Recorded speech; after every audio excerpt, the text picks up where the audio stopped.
Absolutely. There's a reason behind it. I believe that it has more activity, more sexual activity out there. And when you have, if you think of the group from 10 to 29, well, 10 to probably 18, 19, 20, 21, school, they're off.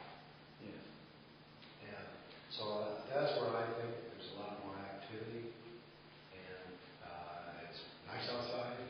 It's not very cold. And so that's where I kind of look at it, you know. But that was just one. That was chlamydia. Now, when we're fine with gonorrhea, we have, I just looked up those numbers because we had talked about it because I wanted to make sure I had those numbers. And I have African American individuals comprise 65% of the infections in Stevenson County. Okay. Yes. 65%. And then of that 65%, actually, excuse me, 85% of all cases occur with people between the ages of 10 and 29. 10 years old. Yep. That's the way the statistic shows. Wow. Now, we do not have a case of 10-year-old. Okay. Not in Stevenson County. Right. Okay. So I want to put you at ease on that. Okay. Thank you.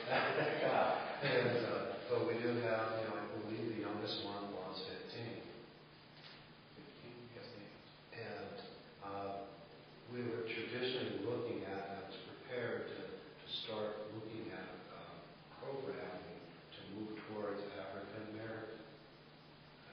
But the problem is that 2007 data just kind of made that not always the best way because it didn't show gender or race the increase. It just went away.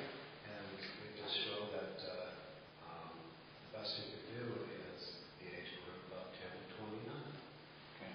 But I still look at national trends and state trends that you do have a focus on African American. Okay. I'm going to ask you this question. So do you think that women are more at risk than men, or is it just really equal?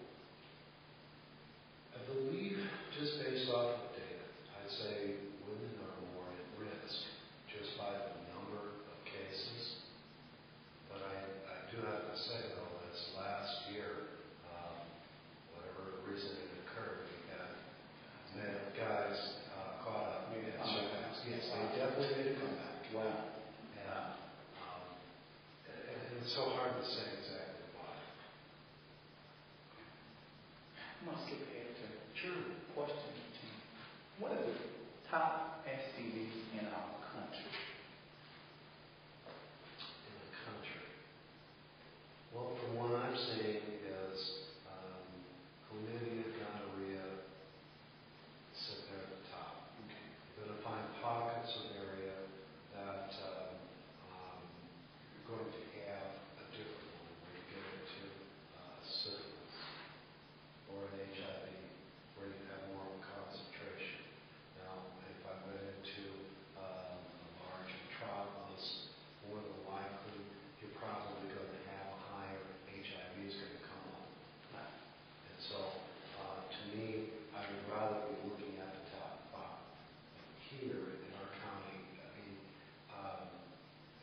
chlamydia and gonorrhea are 1 and 2, and frankly, number 3, I'm not sure. And because it's just not there. Mr. Benjamin, thank you for